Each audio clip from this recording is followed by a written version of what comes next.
apresentação para a gente fazer essa parte rapidamente. Então, vamos lá. Essa é a primeira sessão do grupo de estudos e leituras filosóficas de Platão, começando a ler o Fedro.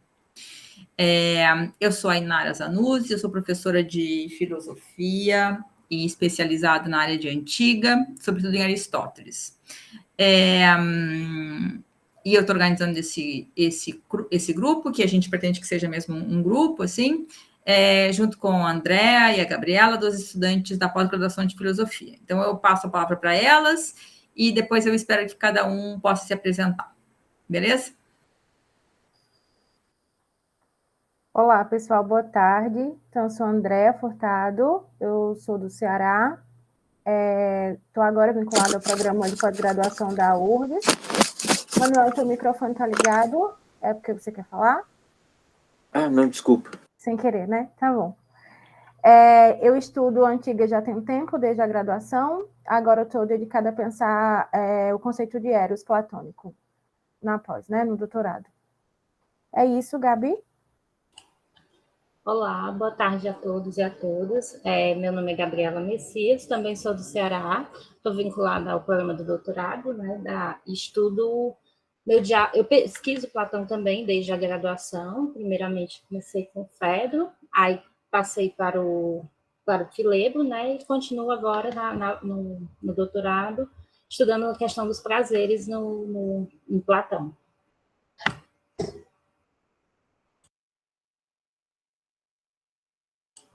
Vocês precisam de ajuda? Vocês querem fazer como? Eu posso ir chamando na ordem do chat ou vocês espontaneamente podem falar? O que acham? Então, vou me apresentar. Boa tarde, me chamo Luciano, eu sou aluno de graduação, tenho conhecimento bem raso sobre Platão, mas sou um grande apreciador, sou ex-aluno da Inara e agradeço pela iniciativa de vocês, vai ser bem interessante. Acredito que vai ser bem interessante esse grupo de estudos. Muito obrigado. Ótimo, Luciano. Gente, pode falar com tranquilidade, tá? A gente falou rapidinho, mas também não precisa aumentar assim a velocidade do áudio, não. Eu também sou aluno da graduação, ex-aluno da Inara, em breve também talvez seja de outras cadeiras. Gosto muito da antiguidade, Sócrates, Platão, Aristóteles é uma curiosidade muito grande minha também. E principalmente gosto das traduções mais antigas. Então, eu busco nos sebos, nos livros dos tradutores, tenho livros, esse aqui é da tradução de 1938. Então, busco, essa é uma área que eu gosto muito. Então, eu tenho certeza que vai ser muito interessante. É um prazer, gosto muito, será um prazer estar aqui com vocês. Bem-vindo, Manuel. Quem mais, gente? Oi, eu sou o Rafael. Oba. Rafael Banjacobsen, sou aluno do penúltimo, quase último semestre do bacharelado da filosofia da URGS e estou engatando um TCC sobre Maimônides, na verdade, enfim, que é a recepção da filosofia aristotélica pela tradição árabe e judaica na Idade Média, mas me considero muito mais platônico do que aristotélico, na verdade, ironicamente. E sou um grande fã, particularmente do Fedro também, mas do Fédon mais ainda. De qualquer forma, é sempre bom ter desculpa para ler e estudar Platão. Legal, bem-vindo, Rafael. E aí? Boa tarde. Boa. Vou deixar o Ivan falar. Desculpa, até você gato na frente. Eu sou o Ivan, sou estudante da graduação em filosofia, estou no 7º semestre, conheço as obras de ouvido, mas de forma muito superficial. Sou aluno nesse semestre da professora Inar, ela me convidou, estou bem animado e espero aí aprender o que for possível com vocês. Ótimo, bem-vindo, Ivan. Obrigado. Vamos, Henrique. Eu sou o Henrique, sou estudante de filosofia na URGS, também fui aluno da professora Inara, e fora isso eu só tive contato pela cadeira de História da Filosofia Grega mesmo. Sim, também sim. estou feliz de fazer parte do grupo. Massa, bem-vindo, Henrique. Obrigado. Quem mais? Oi, Oi, Francisco. eu sou Francisco, estou no primeiro semestre da graduação em filosofia. Tive pouco contato com Platão ainda, mas estou muito interessado nos diálogos e, bom, aí para aprender. Obrigado pelo convite. Ótimo, bem-vindo. Oi, boa tarde. Meu nome é Marcelo. Eu estou no doutorado de filosofia, estudo filosofia política e tive bem pouco contato com Platão, então vim aprender com vocês. Ótimo. O doutorado da URGS também? Isso também. Massa. Pode ser? Oi, Pedro. Me chamo Pedro Américo, sou graduando de filosofia da URGS há um tempo e recebi o convite pelo meio e achei muito interessante, né? Porque tanto as obras do Platão quanto de Aristóteles eu creio que é fundamental para qualquer estudante, né? Ter um breve conhecimento, ainda mais de filosofia. Então, muito me interessa estar a par e ouvir comentários de pessoas que já estudaram, enfim, que têm como escopo, né, os diálogos platônicos. E esse é o meu interesse no curso. Bem-vindo, Pedro. Cadê as mulheres, gente? Eu só vejo os boys falando, nada das mulheres falando. Aqui a Marcele está falando no chat. Está dizendo que se chama Marcele, é do primeiro semestre de filosofia, fica feliz de participar desse momento conosco. Bem-vinda, Marcele. Quem mais?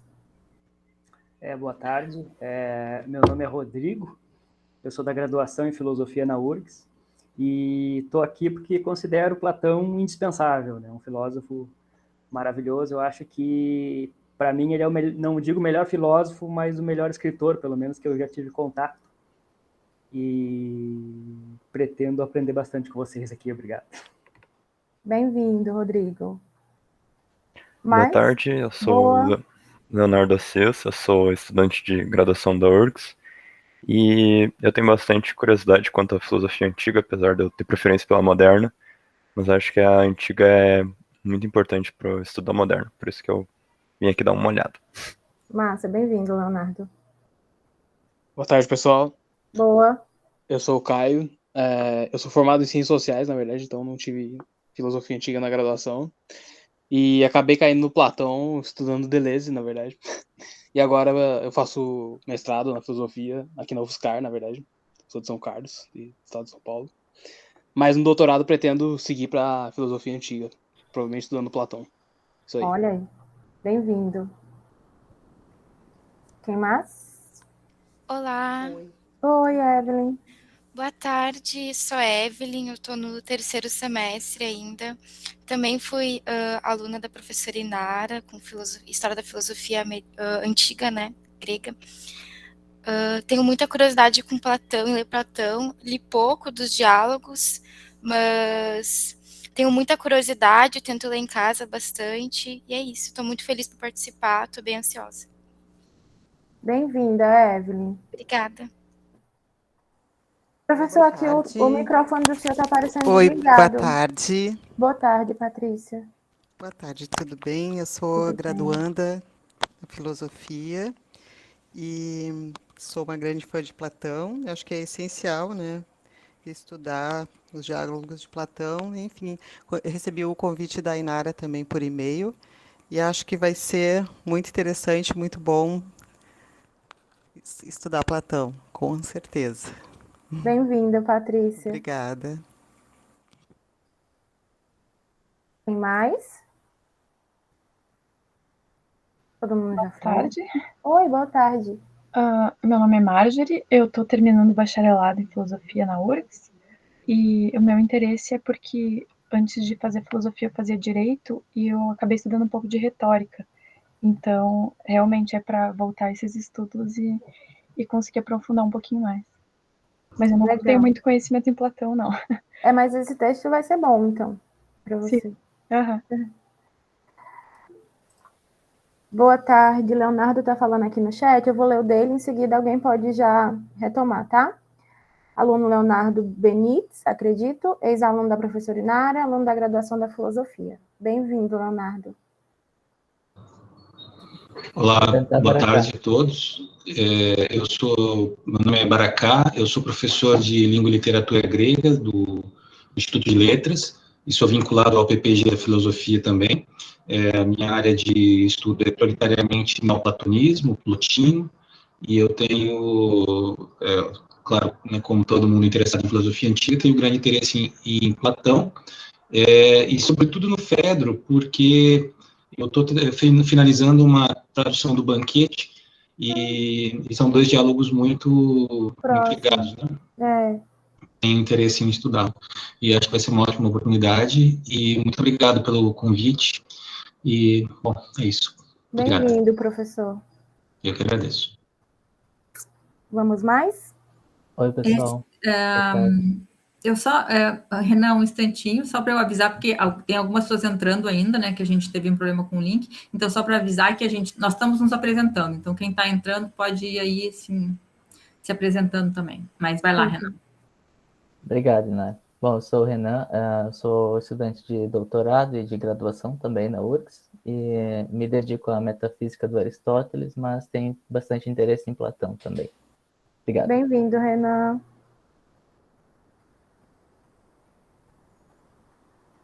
Gustavo, você está falando conosco ou com outra pessoa, porque eu não estou ouvindo? Não, com você, eu estava mutado aqui meu microfone, tá. perdão. Meu nome é Gustavo, eu sou aluno da graduação em Filosofia na Universidade Federal, no Rio Grande do Sul. Sou aluno do nosso PPG também, sou aluno da professora Inara, né, no seminário de metaética. E tive contato com Platão através do professor Zillig, né, pelo menos um estudo mais sério na disciplina de História e Filosofia Grega.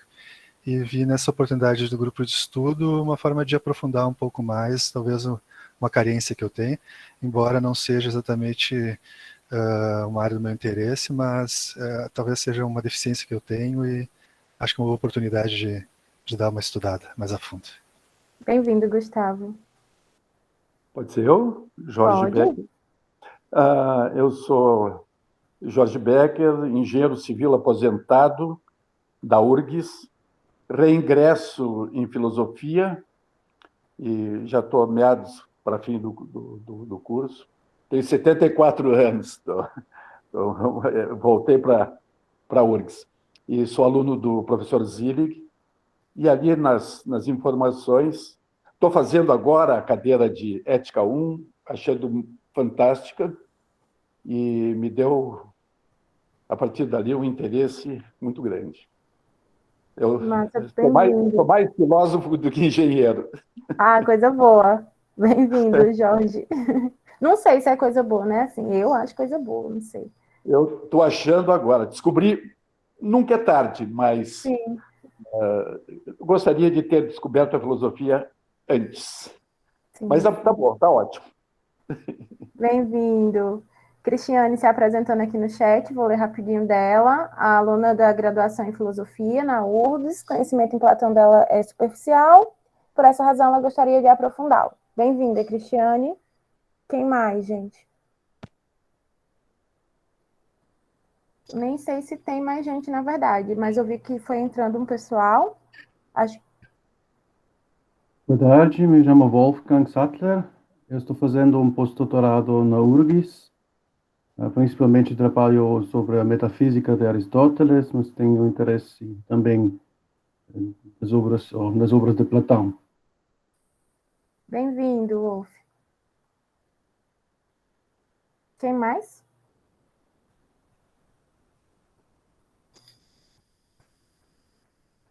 Acho que não tem mais. Caio, você está falando com a gente? Se tiver, nós não estamos ouvindo. Ah, tá.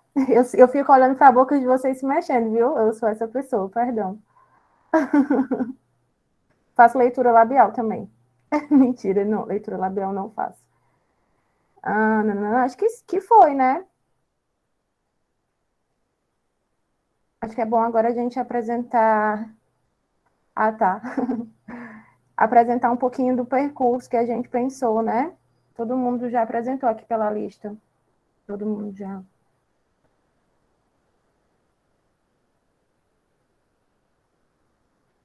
Gabi ou Inara querem fazer?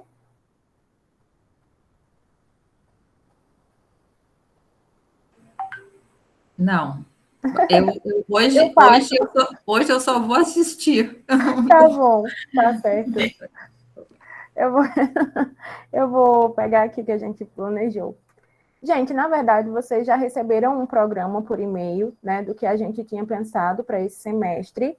a gente, tanto eu quanto a Gabi, a gente vem juntas da UFC, né? Então, a gente já se conhecia e está começando o curso de doutorado agora, e a gente tem alguns textos em comum, né? De interesse em comum.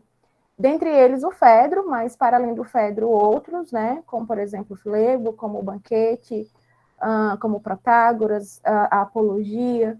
E aí, a gente pensou em tentar começar a desenvolver uma espécie de ponto de encontro, porque a gente terminou sentindo uma certa falta, né, dos estudos de Platão na URGS, e aí a professora Inária se prontificou a nos ajudar, e aí a gente pensou o seguinte: nós pensamos para esse semestre 6 sessões, conforme vocês receberam por e-mail, né, a sessão de hoje, dia 6/10, que vai ser uma sessão de introdução. A gente planejou para hoje apresentar uma coisa voltada para a cronologia dos diálogos, para como é que se faz a leitura platônica. Também pensamos em apresentar o contexto da obra, o contexto geral, um pouco sobre a cena, que é importante, né, em Platão, um pouquinho sobre as personagens, e fazer uma contextualização do porquê que Platão escreve dessa maneira nesse diálogo, né? Porque que ele aborda essas temáticas. Então, eu e Gabi dividimos hoje essa tarefa. Eu vou começar apresentando um pouquinho e depois a Gabi segue. Depois de hoje, temos mais 5 encontros, né? Temos o encontro dia 20/10, depois dia 3/11, em seguida 17/11, 1/12 e 15/12 nós finalizamos. O que a gente pensou por hora foi de hoje fazer uma introdução e, se possível, né, começar a ler um pouquinho do prólogo do Fedro. E nas nossas próximas sessões, dedicarmos uma sessão ao discurso de Lísias. Vocês vão ver que o diálogo ali tem 3 discursos. Então, uma sessão ao discurso de Lísias, uma sessão ao discurso de Sócrates, o discurso 1, e 2 sessões ao segundo discurso de Sócrates, onde aparece uma tentativa de correção do primeiro discurso, né? Bem, e por último, na última sessão, será a sessão do dia 15/12, a gente pretende fazer um apanhado geral, né? Foi importante para a gente ouvir todo mundo, saber mais ou menos como vocês se aproximaram ou têm interesse de aproximar de Platão. E eu acho que é isso, né, Gabi? Tem alguma coisa mais que você queira acrescentar? Não.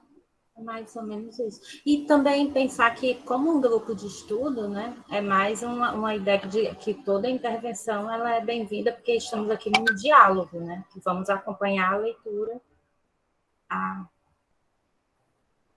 Eu estou digitando aqui, pedindo para apresentar a companheira do Caio. Como? Ela se apresentou, Caio?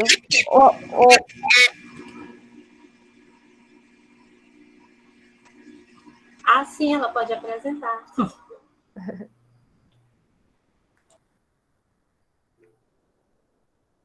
Tá. Menino, eu tô fuxiqueira, querendo saber até o que ele queria estar dizendo para o namorado. Vai, Gabi, pode seguir.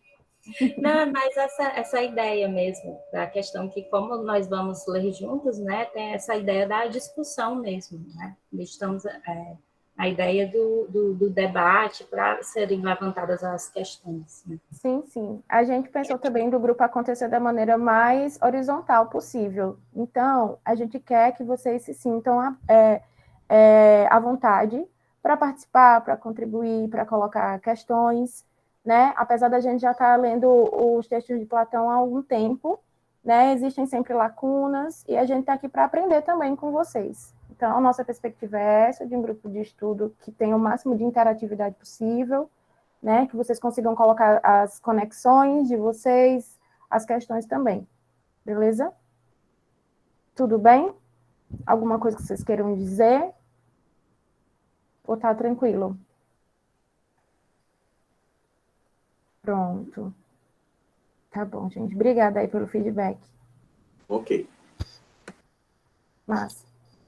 Então, eu preparei uma espécie de material aqui de roteiro. Eu vou exibir, porque eu acho que fica mais fácil para vocês acompanharem. E aí, a gente vai conversando, tá bom? Pode ser? Vou aqui colocar para vocês. Ver se aparece assim. Eu estou um pouco destreinada desse aplicativo.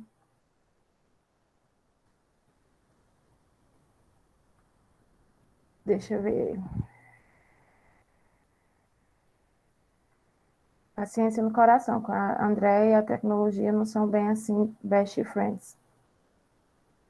Enquanto isso, deixa eu dizer uma coisinha, eu tive que dar uma saidinha rapidamente, mas sobre o cronograma, né, das sessões, é claro que a gente vai ir de acordo com o quanto a gente vai estudando, a gente não tem pressa, né, de encerrar, e se a gente precisar estender, a gente vai estender, assim, né, foi uma coisa meio, uma ideia de cronograma, mas não é...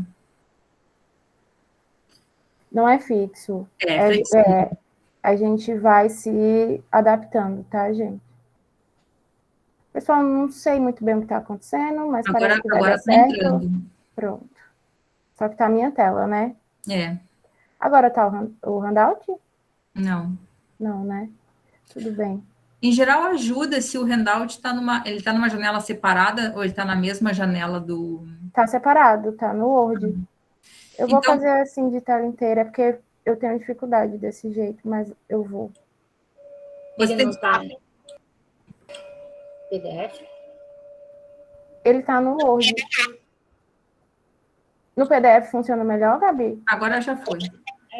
É porque assim fica tipo Word infinito, mas eu tenho um PDF, gente. Se esse for o caso.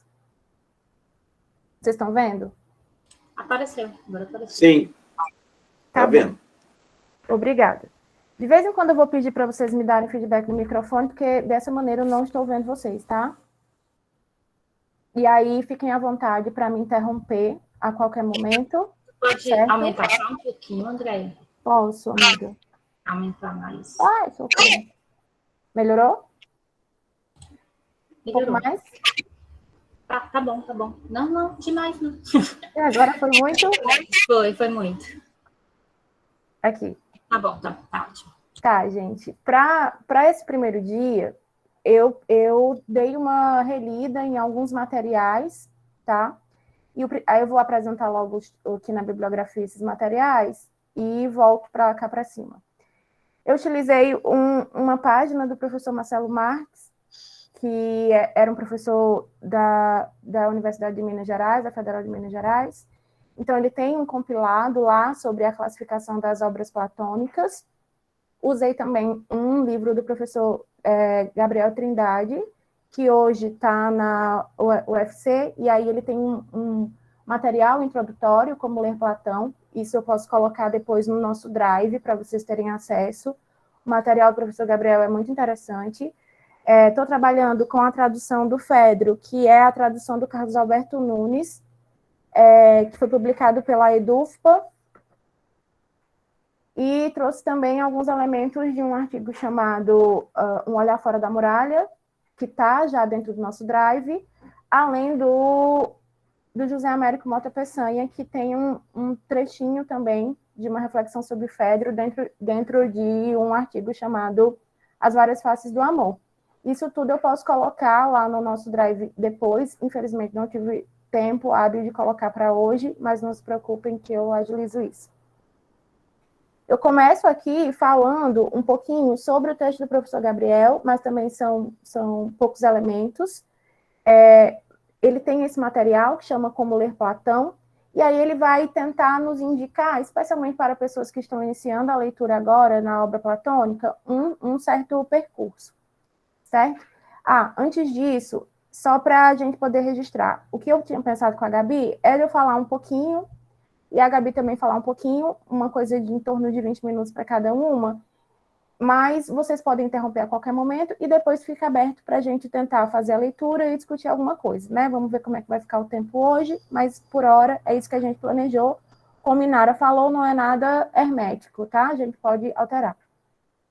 Pois bem, então o professor Gabriel diz que o Platão escreveu mais ou menos 26 ou 27 diálogos, né? Nós temos alguns diálogos que ficam em suspensão quanto à sua autoria, né? Então, esses diálogos, eles foram escritos, né, ao longo de uns 3/4 da vida de Platão, entre 427 e 347 a.C., e eles versam sobre tópicos muito variados. Então, os diálogos em Platão, eles conversam sobre muitas coisas.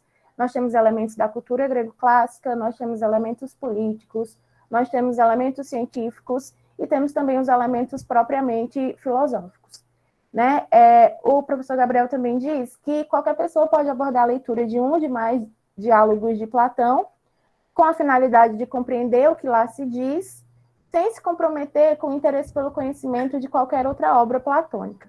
Né? Então, nesse sentido, a ideia do professor Gabriel, e é uma ideia recorrente, a gente vai ver, por exemplo, que nos cursos de cultura clássica, Platão também é bastante lido. Uma das pessoas, quando se apresentou, falou assim, eu não sei se Platão é o melhor filósofo, mas é o melhor escritor, talvez, que eu conheça. Né? Então, o interesse por Platão nem sempre é um interesse filosófico. Existe um interesse mesmo de erudição, né? Um interesse voltado para a cultura clássica, enfim.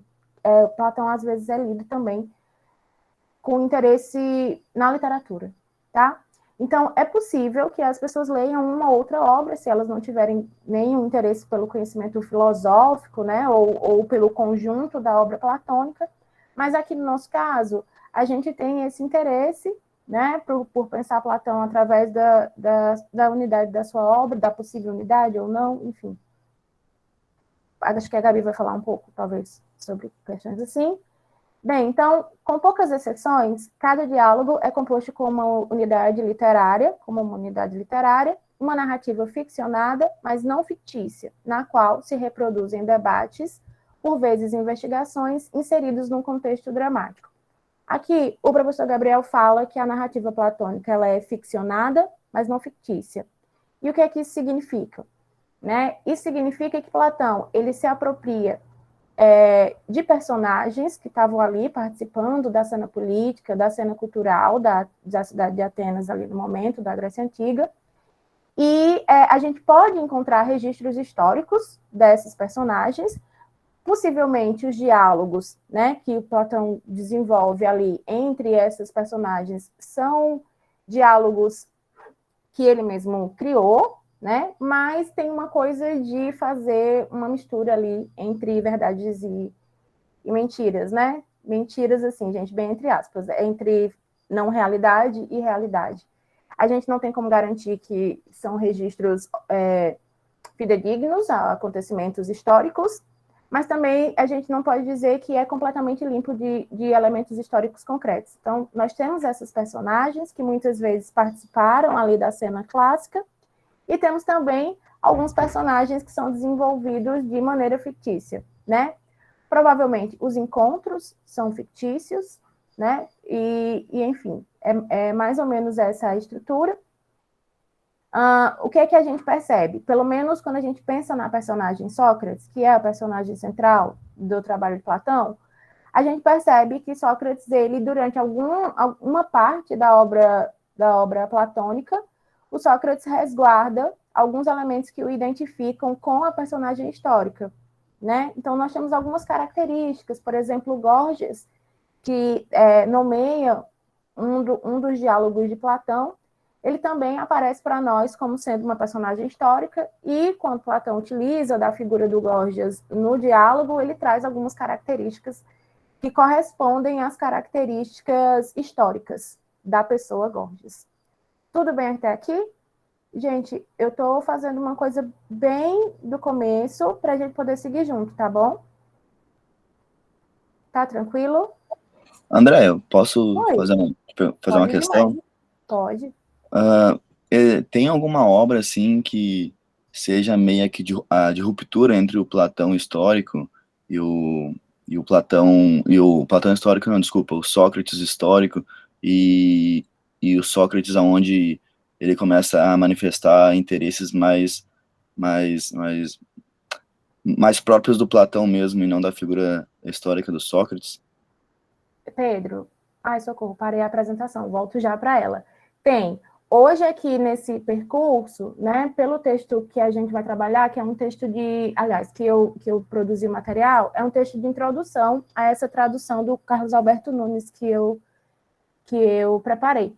E aí ele trabalha com isso, né? Com os diálogos de mocidade, ele apresenta uma perspectiva onde os diálogos de mocidade teriam mais fortemente uma relação, né, entre o Sócrates histórico e o Sócrates personagem.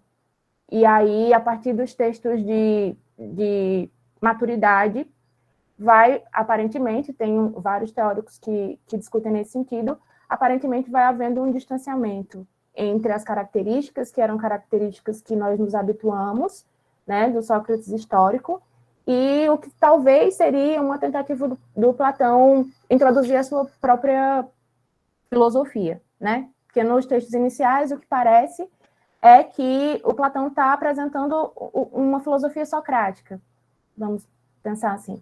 E aí, em algum momento, haveria uma ruptura.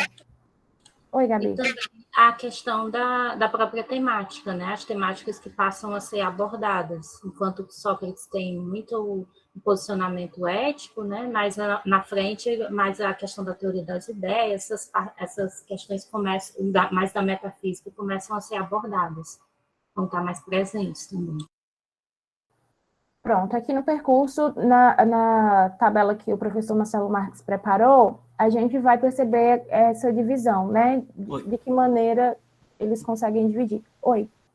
Oi, a gente tinha voltado para a apresentação, eu só ia te avisar que não está apresentando mais. Ah, sim, vou voltar agora. É porque eu sou meio ruimzinha nisso mesmo, gente. Agora vai dar, ó, uma janela, vai dar tudo certo. Perfeito, André, obrigado pela resposta. Nada.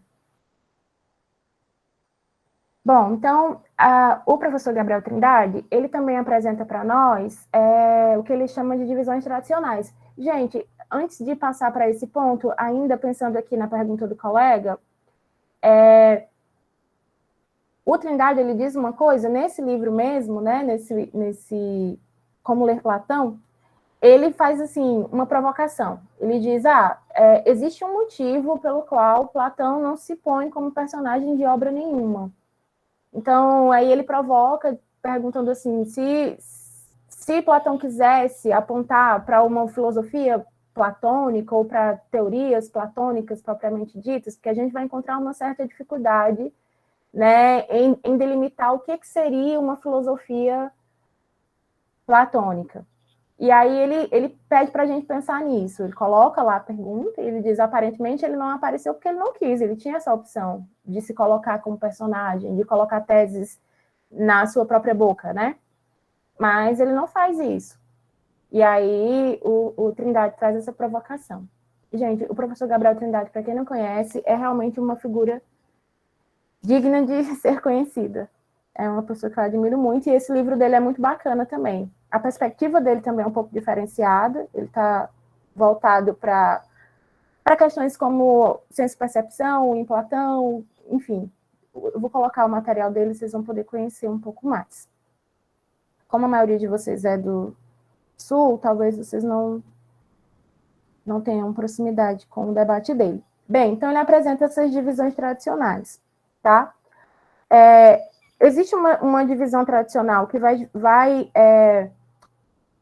separar grupos de diálogos que são considerados diálogos socráticos, certo? E aí, esses diálogos agrupariam o que a gente chama de diálogos de juventude, e aí haveria também uma concentração na investigação da temática, como o Gabi colocou, né? A temática desses diálogos de juventude é geralmente a questão da virtude, a questão da ética, e aí nós temos isso através também de uma aqui tem uma aspas que não era para ter, nós temos isso também através do método helêntico, né? Então, no caso do método socrático, que é aquele método de refutação, o método de perguntas e respostas, né? Como a gente vê comumente nesses diálogos que são classificados de juventude. Depois, nós temos uma classificação que seriam diálogos que estariam voltados para a teoria das formas. Esses diálogos, eles agrupariam o que a gente chama de obras de maturidade, de Platão, e seria um grupo que se construiria em torno da proposta da defesa da teoria das formas. Tá assim, grifado aqui, né? Como chama isso? Negrito, não é? Tá assim em negrito porque é nesse grupo que A maioria dos autores, não sei se eu utilizo essa expressão, mas grande parte dos pesquisadores acreditam que o Fedro está localizado aqui, e eu também acredito que ele está localizado como um diálogo de maturidade. Mas aí a gente vai ver isso já um pouquinho. Não há um consenso sobre isso, tá? Esse é o spoiler. Então, nós temos os diálogos socráticos, teria o diálogo de juventude, né? Que girariam em torno dessa temática da virtude, da areté e tudo mais. Temos os diálogos que giram em torno da questão da teoria das formas, diálogos de maturidade, e temos também o grupo que seriam dos diálogos críticos. Esse grupo, ele se agrupa em relação aos diálogos de velhice, em torno dos diálogos de velhice, e são aqueles diálogos platônicos que são mais densos, né? A gente percebe uma diferença bastante grande, né, desse primeiro grupo para esse último grupo. O grupo dos diálogos críticos é constituído pelos diálogos que são dedicados ao que nós podemos pensar como uma revisão crítica da teoria das formas. Então, nós teríamos um primeiro grupo, voltado para a questão das virtudes, diálogos de juventude, um segundo grupo voltado para a teoria das formas, diálogos de maturidade, né, as obras de maturidade, e teríamos um terceiro grupo, que seria os diálogos críticos, e aí nós teríamos nesse grupo os diálogos de velhice, certo? E aí seria uma espécie de revisão crítica da teoria das formas. Tudo bem? Sim, não, talvez, não estou vendo vocês, mas suponho que sim, ninguém gritou. Tá. Ok. Vida que segue. Gabi, tu me auxiliar, hein, mulherzinha? Viu? Não, estava olhando porque estava preto, agora tá... Porque quando eu baixo aqui, quando eu baixo, aí fica preto. E eu gosto de ver as pessoas, aí eu fico baixando, perdão, viu, gente? Vai ficar preto de vez em quando.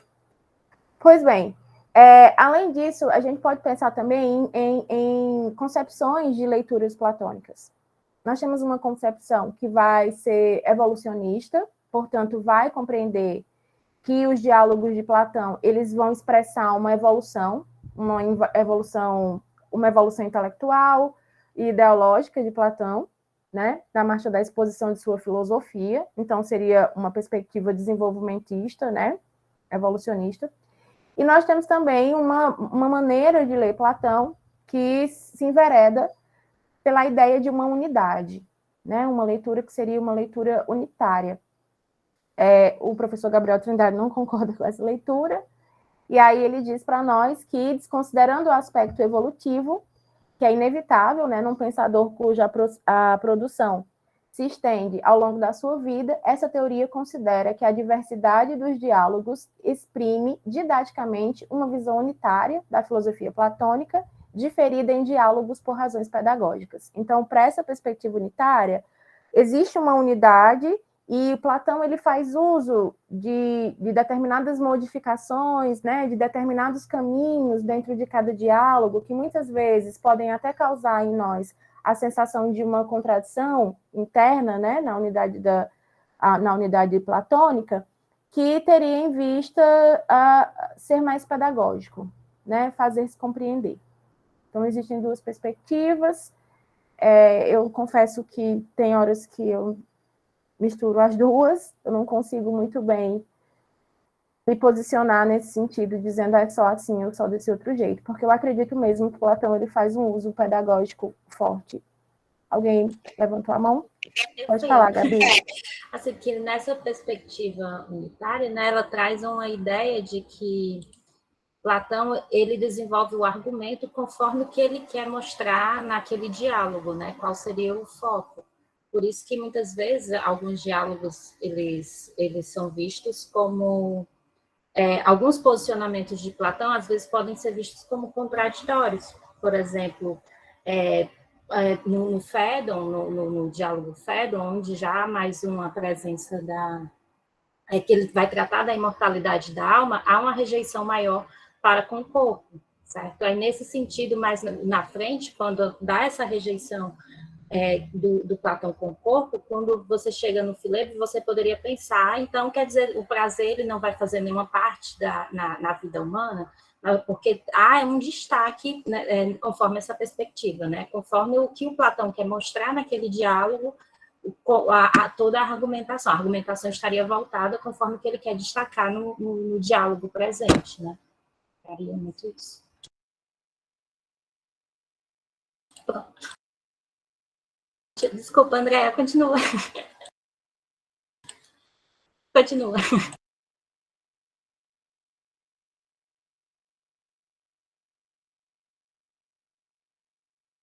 Gente, isso é só eu tentando buscar um jeito de fazer isso e não ter que baixar, mas vai dar bom, calma. Ótima contribuição, Gabi, é isso mesmo. Isso às vezes faz, quando a gente imagina, quando a gente olha para essas contradições, e de fato, essas contradições, elas existem, né? A gente tem uma certa dificuldade de ler Platão linearmente, daí a gente termina levando Platão para o lugar de um certo relativismo, né? De um certo relativismo. E aí eu acredito que o uso desse elemento pedagógico, né? Desse movimento que, por vezes, parece poder ser identificado em Platão, né? Uma mobilização dos argumentos, né? Para convencer melhor um determinado público sobre uma determinada questão, não me parece absurdo, não acho que parece absurdo. Mas, enfim, isso é uma coisa para a gente ir pensando, não é preciso que a gente decida nada assim agora, nesse momento, mas é bom vocês saberem para a gente poder ter uma noção. Bem, isso foi o que eu trouxe do texto do professor Gabriel Trindade, que é um texto que tem um bom direcionamento técnico para a leitura. Gabi, eu não vou me prolongar muito, viu? Prometo. Não, fica à vontade, André. Não apareceu, não, o teu não? Não, apareceu, e eu não. creio que estava dando tudo certo. Espera ainda. Gente, vocês vão ter que aprender a lidar com a minha limitação digital. É sobre isso e está tudo bem, vai dar certo. Tu me diz, Gabi, se apareceu? Agora foi. Obrigada. Tu aumenta só mais um pouquinho? Só Aumento. Um pouquinho. Foi? Mais um pouco? Tá bom, gente? Dá para vocês verem? Sim, consigo ver muito bem. Tá, obrigada. Bem, em relação ao texto do Carlos Alberto Nunes, que é um texto de introdução, a tradução que ele realiza pela EDUFPA, ele traz também alguns elementos, né, mais voltados para o próprio Fedro. Né? Eu falei um pouquinho sobre Platão em geral, com a perspectiva do professor Trindade, e aqui, através da perspectiva do Carlos Alberto Nunes, nós temos primeiro que há um desacordo em relação à classificação do Fedro, né? Então, algumas pessoas têm dificuldade de colocar o Fedro dentro dessa estrutura, localizar o Fedro ali dentro da estrutura, e o Carlos Alberto Nunes apresenta para nós, eu coloquei aqui 2 times, gente, mas é assim, um grupo de... Vocês pensam uma coisa bem séria, viu? Eu que coloco assim. É um grupo de pesquisadores que se alinham em torno, né, de uma perspectiva que vai alocar o Fedro dentro dos diálogos de juventude, e aí eles têm seus argumentos para isso, e há um conjunto de pesquisadores que vão alocar o Fedro dentro das obras de maturidade, e sim, eles também têm os seus argumentos para isso. Vejam bem, quando eu coloco o time de juventude, que são os pesquisadores que estão pensando o Fedro como um diálogo de juventude, eles se apegam à ideia do estilo, porque o Fedro tem um estilo que é um pouco mais leve, né? É um estilo que, se a gente for pensar, talvez seja bem parecido com o estilo do Banquete, né? É como se houvesse ali uma coisa que é um pouco mais tranquila quando você, por exemplo, compara com textos como o Teteto ou como o Timeu, enfim, o Sofista, que são textos muito mais densos, como eu falei, né? Seriam os textos de velhice. Bem, o estilo é um dos pontos. Muitos pesquisadores também imaginam que no Fedro se apresentam os temas fundamentais de Platão de maneira introdutória. Então, no Fedro a gente vai ver o tema da beleza, o tema de Eros, o tema da retórica.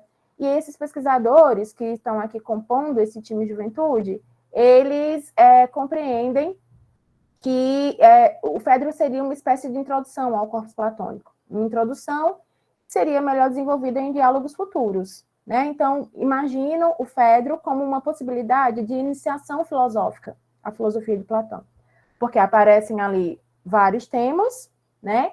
E esses temas seriam desenvolvidos no futuro. Eu não mencionei antes, e eu não sei se todo mundo tem conhecimento disso, já que eu vi que tem pessoas que estão no comecinho da graduação, mas Platão costuma trazer os diálogos com títulos, né, que geralmente levam nomes das personagens, e uns subtítulos, né? Então, o professor Marcelo Pimenta, ele apresenta isso para nós, já eu vou mostrar esse quadro, e aí a gente vê direitinho. Mas, por exemplo, o banquete tem um subtítulo da beleza. É isso, Gabi? Subtítulo do banquete? O amor, né? Fiquei em dúvida agora se é da beleza. Sobre o amor ou sobre o bem também. Ah, sobre o amor ou sobre o bem. Então, esse aqui que é da beleza. Esse aqui, o Fedro. E aqui tem também a retórica. Enfim, é como se fosse uma espécie de indicativo de quais são os temas que vão ser discutidos dentro daquela obra, né? Então, nós temos a República, da Justiça, por exemplo. Um indicativo dos temas que vão ser debatidos ali.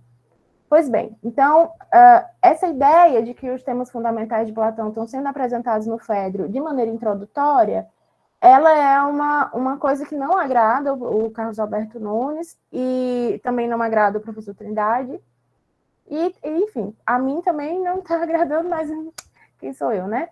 Enfim, nós temos também o time maturidade, né? Que eu coloquei aqui, que são os pesquisadores que alocam o Fedro dentro de um conjunto de obras, que são as obras de maturidade, né? Eles também têm alguns argumentos. Eles acreditam que há, nesse material, no Fedro, uma sobriedade de linguagem filosófica, então eles acreditam que é possível ver Platão com uma linguagem mais amadurecida, do ponto de vista filosófico.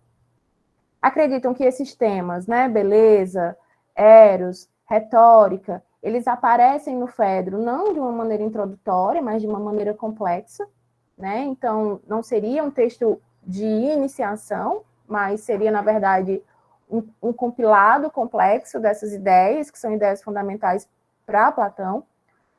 E aí, nessa perspectiva das pessoas que entendem o Fedro como maturidade, esses temas diferentes, eles teriam sido inicialmente discutidos e, aliás, esses temas, eles teriam sido inicialmente discutidos, mas eles apresentariam uma complexidade e as contradições. Na verdade, eu acho que eu escrevi errado, não é inicialmente. Eles teriam sido discutidos inicialmente, que eu quero dizer, num passado, certo? E aqui eles encontrariam um certo amadurecimento da discussão. Ficou melhor para entender? Que eu acho que a formulação aqui da minha escrita não ficou boa. Vocês entenderam, gente? Não seria o início da discussão, mas seria uma continuidade, um amadurecimento dessas discussões que teriam aparecido em outros diálogos. E aí a gente poderia ver isso através de alguns elementos que eu coloquei aqui, que são, por exemplo, a ideia do corpo como disparador de reminiscência, e aí a gente pode pensar no próprio Fedon, que a Gabi acaba de mencionar, né? No Fedon nós temos uma cisão entre corpo e alma, já que no Fedro não é tão simples ver ou tentar fazer uma leitura dessa cisão, porque nós temos, na verdade, o corpo como uma espécie de canal. E aí, durante a leitura do semestre, né, até o fim das nossas sessões, a gente vai poder discutir um pouco melhor isso. Eu estou só apontando aqui, tá? Algumas questões que vão ser discutidas no futuro. Bem, a transformação da alma como consciência individual para um princípio cósmico, a gente vai ver também isso, né? No Fedon também há uma coisa muito da alma como consciência individual, e aqui a gente vai pensar a alma como esse princípio cósmico e como se esse mundo físico estivesse, de certa maneira, embutido nesse mundo cósmico, mas isso também é discussão para o futuro. Aqui, definitivamente, nós temos uma apreciação do valor da poesia e do valor de Eros na formação dos jovens, que parece uma contradição em relação às teses da República, por exemplo, né? Onde a poesia vai receber um julgamento severo. E aí, em certa medida, também há um afastamento da tese de que a maior força moral do homem se revela no domínio de si mesmo, pois aqui, no Fedro, a gente vai ver também um elogio da loucura, né? Um elogio da mania. E aí a gente vai olhar para aquele Sócrates, que é um Sócrates que, nos textos de Juventude, é um filósofo super racional, abrir pouco mão para a abertura de um Sócrates diferente, né? Tipo um Sócrates que chega a elogiar a mania, que é a loucura. Enfim, são só apontamentos, fiquem tranquilos, o futuro vem aí, tem coisas para discutir no texto. Então, esses autores que pensam o Fedro dentro de um grupo de diálogos que seriam diálogos de maturidade, eles entendem que o Fedro apresenta, ao invés de um princípio, né, ao invés de uma introdução da filosofia platônica, uma síntese da filosofia platônica. Eu acho que ficou melhor assim, né, gente? Deu para compreender? Ao invés de pensar como um pontapé inicial, pensa como uma síntese. Então, seria seria tipo, haveria um aprofundamento dessas discussões ao longo da obra platônica e ele estaria ali num lugar de maturidade onde aquilo já apareceria para ele com outros contornos. Tá? Ok. De volta. É porque tinha saído, Gabi? Tinha saído.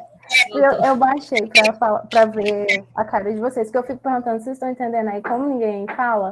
Aí assim eu vi aqui o Rafael fazendo assim com a cabeça, o Caio fazendo assim com a cabeça, aí deu melhor para mim. Obrigada pela balançadinha, foi top. Foi bom. Então, linha do tempo. Gente, ficou uma linha do tempo um pouco sem tempo aqui nesses dois primeiros, né? Eu acho que foi uma desatenção minha, mas no material isso vai aparecer. Eu não tenho essas datações de cabeça, mas nós temos aqui como responsável pela distribuição dos diálogos platônicos em tetralogias o Trácilo, né? Ele é essa pessoa que faz isso. Então, o Diógenes Laércio aparece aqui citado pelo Carlos Alberto Nunes como alguém que aloca o Fedro dentro do grupo de diálogos de juventude. Para quem não conhece Diógenes Laércio, ele é a figura que escreve, acho que chama Vida e Obra dos Filósofos Ilustres, né? Ele tem vários volumes, vários livros, onde ele vai apresentar um pouco sobre a vida desses filósofos ilustres. Há um volume em que aparece o Sócrates e há um volume em que aparece Platão. O volume do Platão é o volume 3. O Carlos Alberto Nunes vai fazer uma crítica aqui ao Diógenes Laércio, porque segundo ele, o Diógenes Laércio teria contado algumas inverdades sobre o Sócrates. Gente, o Sócrates ele é alvo de fuxico assim, durante toda a história da filosofia, né? Ele é uma pessoa que é falado. A gente tem assim, algumas informações e também tem algumas leituras de Sócrates, que a gente vai ver, leituras feitas por comediógrafos, por exemplo, que vão terminar atrapalhando um pouquinho a nossa percepção do Sócrates histórico. Bom, a partir daqui nós temos data, em 1914, nós temos o Hans von Arnim, que se posicionou o Fedro para o fim da produção platônica, depois do Teteto e do Parmênides, e antes do Sofista e Político. Essa parte eu acho que é mais para a gente ter uma ideia de como essa questão é controversa, mas eu não vou me aprofundar nisso, tá bem? Temos o Eastman, que vai posicionar o Fedro entre o Fédon e o Banquete, e depois do Menexênio e da República, né? Essa posição depois da República, ela é comum justamente por conta dessa restauração da poesia. E também a posição pós-Fédon é comum também, tá, gente? Nós temos o Hermann Gauss, que situou o Fedro entre o Teteto e o Parmênides, né? E aí ele identifica que há uma reformulação da teoria das ideias aqui, e aí coloca também o Fedro depois da República. E temos a posição do Wilamowitz, que vai posicionar o Fedro depois do Fédon, né? do banquete e também depois da República. E aí é aqui que ele compreende que há uma transfiguração de Sócrates. E aqui é aquela pergunta que o colega fez, que agora eu não estou mais lembrando qual foi a pessoa que fez essa pergunta, o Pedro. Fez essa pergunta, né? Se existiria um limite, né, para essa transformação, para essa separação do Sócrates. Então, esse comentador acredita que essa transfiguração aconteceria com o próprio Fedro. Aí o que seria essa transfiguração, né? Seria um distanciamento dos traços possivelmente históricos da personagem com os quais nos habituamos nos diálogos de juventude, conforme eu falei anteriormente. E aí eu trouxe aqui uma citaçãozinha do Carlos Alberto Nunes, onde ele diz: chega a haver até incompatibilidade entre o Sócrates citadino, que no seu viver cotidiano não transpunha as portas da cidade e se entretinha nos logradouros públicos a conversar de sol a sol com seus concidadãos, e o enamorado da natureza, que nos arroubos do seu entusiasmo lança mão da tuba épica para fazer o elogio a Eros. Já agora, não mais o demônio híbrido, filho do Fausto e da pobreza, isso faz uma menção ao banquete, né? Mas a divindade a que devemos os maiores bens, com inspirar em seus eleitos a mania das musas, que é fonte de todas as aventuras para os homens. Então, aqui ele já menciona uma incompatibilidade entre um Sócrates citadino, um Sócrates da polis, cujo a filosofia é uma filosofia que se dá dentro do espaço da cidade, e esse Sócrates do banquete, que é um Sócrates que se encontra para além dos muros da cidade, né? A gente vai ver isso um pouquinho mais na frente. Então, a grande questão para a classificação, de acordo com o Carlos Alberto Nunes, é conciliar. As pessoas vão ter muita dificuldade em conciliar uma linguagem, que é uma linguagem que tem um frescor, que é uma linguagem leve, aparentemente, e o que seria uma prolongada meditação dos problemas filosóficos que são expostos no Fedro, porque há uma grande complexidade aqui. Ao mesmo tempo que o texto é leve, que é bom de ler, que é gostoso de ler. Só um minuto, gente, tem uma pessoa me ligando, socorro, sai, pessoa. Ao mesmo tempo que é um texto tranquilo de ler, assim, do ponto de vista da literatura, ele traz uma complexidade de problemas filosóficos que é impressionante. Aí eu trouxe aqui, só para vocês darem uma olhada, na classificação que o Marcelo Pimenta Marques fez, eu acho bem legal. Aí ele coloca, não sei se vocês estão vendo aí, mas ele coloca os títulos e os subtítulos, né? Eu falei que tinha títulos e subtítulos, ele faz isso com todos. Aqui ele divide entre período em torno da morte de Sócrates, e aí ele tarará, apresenta, né, os diálogos. Período da fundação da academia, aí ele apresenta também aqui alguns diálogos. Aí ele coloca períodos de maturidade, e aí vejam o Fedro aqui, ó, período de maturidade. Período de o Word não funcionou. Período de maturidade, o subtítulo seria o amor, a alma, a retórica, a dialética e nada da beleza, que eu falei, mas a beleza também, tá, gente? E temos o período de velhice aqui também, eu não vou ler um por um, mas vocês podem depois, eu posso mandar isso aqui lá para o nosso Drive. E vou mandar também o link desse material aqui. Tá? André, oi. André, só uma curiosidade, apareceu ali nos diálogos da maturidade do Platão, nessa lista do Marcelo, que eu conheci, aliás, que era um sujeito brilhante, fantástico, sim, né? Sim. E parece um alimentado, é o Fédon, é isso? Fédon.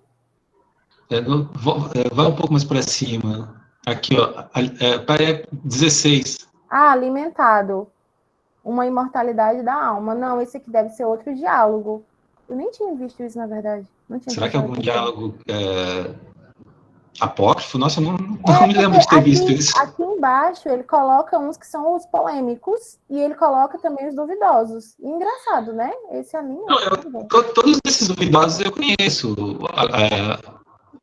De nome, pelo menos, né? Mas alimentado eu nunca tinha visto, não. Obrigado, desculpa, é só curiosidade mesmo. Não, mas o Fédon, né? Tá aí o Fédon. Parece um Fédon, né? Deixa eu ver se tá. Só um instante. Eu não reparei, gente. Eu fiz isso tão rápido. Fédon. Ele o pode Fedon ter não sido está aqui, pode ter sido isso. digitação mesmo, colocaram. Teto, Filebo, Critias, meu. É o Fedon, gente, não está aqui. É o Fedon. Ai, gente, eu vou escrever isso, eu tirei igualzinho, tava lá. Eu vou mexer, que eu não sei o que é aquela. Vou mexer, não, deixa aí. Mas vocês entenderam, né? Deve ser o Fedon mesmo, porque o Fedon não aparece aqui.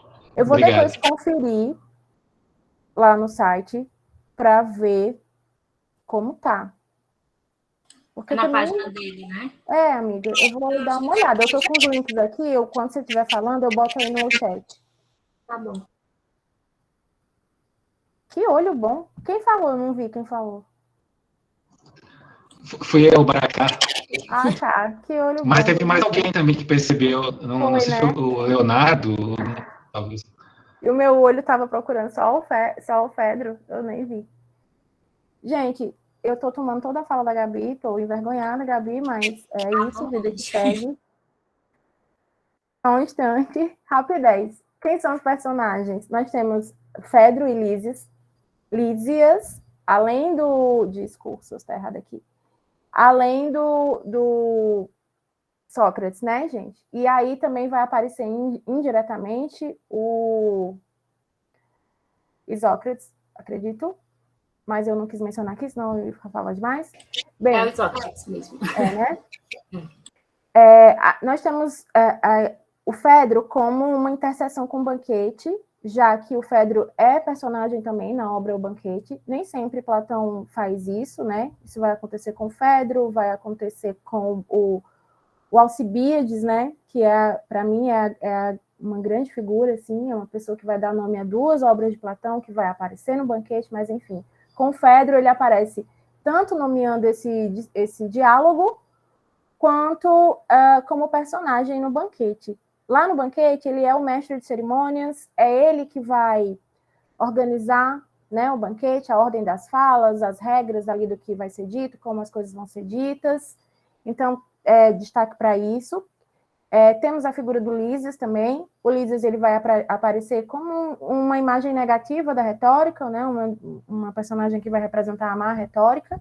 Ele teria sido, historicamente, um logógrafo, que é uma pessoa que prepara discurso para que esses discursos sejam lidos por terceiros, uma espécie de comerciante de discursos. A Gabi já deve falar do contexto disso. Bem, segundo Carlos Alberto Nunes, ambos se destacam pela origem nobre, então eles eram figuras históricas. Não há muita coisa sobre eles, mas pelo que o Carlos Alberto Nunes dá a entender, eles aparecem historicamente. Ele diz que eles eram figuras com traços impecáveis, então homens belíssimos, mas que na maturidade nenhum deles se destacou pela inteligência ou por ter participado ativamente do governo da polis. Então, apesar de não haver muitas fontes e registros sobre quem eles teriam sido, sabe-se que são personagens históricos. Por fim, a cena. Em relação à cena, por fim, não, por quase fim. Em relação à cena, nós temos aqui essa oposição que já foi mencionada, o Sócrates da polis, da cidade, e temos esse diálogo especificamente acontecendo fora dos muros da cidade, numa paisagem campestre, e aí isso provavelmente tem a ver com a linguagem, né, que é uma linguagem diferente também. Nós temos aqui no Fedro discursos espontâneos, que são inspirados, possivelmente pela atmosfera do campo, um cenário que é diferente do cenário que é relacionado a Sócrates, normalmente. E aí a Maria Teresa Schiappa diz o seguinte, é que não apenas a filosofia, mas a personagem que por excelência a encarna, no caso Sócrates, né, nos diálogos platônicos, pertencem por hábito e por opção à esfera citadina. A ágora, as ruas, aos ginásios, as casas dos homens abastados. Então, a gente vai ver Sócrates na maioria dos diálogos platônicos, na ágora, nas ruas, nos ginásios, né? Também tinha isso dele interpelar os moços ali, como, por exemplo, no Cármenes. Ou então na casa dos homens abastados, como a gente vê ali no começo da República, né? Na casa do Céfalo. Pois bem, aí recruta Sócrates a generalidade dos seus interlocutores, sem os quais não há, obviamente, o dialegstai, a conversa de quem gera e alimenta a atividade filosófica. Então, uma outra coisa é que Sócrates parece, nesse diálogo, na interpretação da Maria Teresa Schiappa, que ele parece que está alheio aos assuntos da polis e que ele está voltado para uma outra coisa, que é a relação do Herômenos e do Erastes, do amante e do amado, ou a própria ideia mesmo de inspiração divina, né? Ele fala ali das cigarras, a gente vai ver isso no futuro também. E aí, se isso implicaria uma visão diferente de Eros, ela provoca, a gente vai pensar isso no futuro. Aqui eu tenho duas citações do José Américo Mota Peçanha, mas aqui ele está falando nas duas citações também da atmosfera do campo, né? Uma coisa muito parecida do que o da Maria Teresa Schiappa. Então, nem vou me aprofundar nisso, eu deixo lá disponível para vocês, já mostrei a bibliografia, e enfim, Gabi, parei. Deu certo. Ótimo, André. Então, gente, eu vou continuar agora apontando os temas que são abordados, essas conexões, né, o contexto, em que contexto o Fedro ele vai estar fazendo as discussões, as temáticas principais, tá? E apontar só como eu poderia dizer, a obra em geral, como ele vai estar composta e como vai ser como ele desenvolve a temática, né, para a gente poder iniciar. Deixa eu só compartilhar com vocês, eu preparei um texto, só que eu vou ter que ajeitar para poder enviar, para poder disponibilizar para vocês depois, tá? Aqui.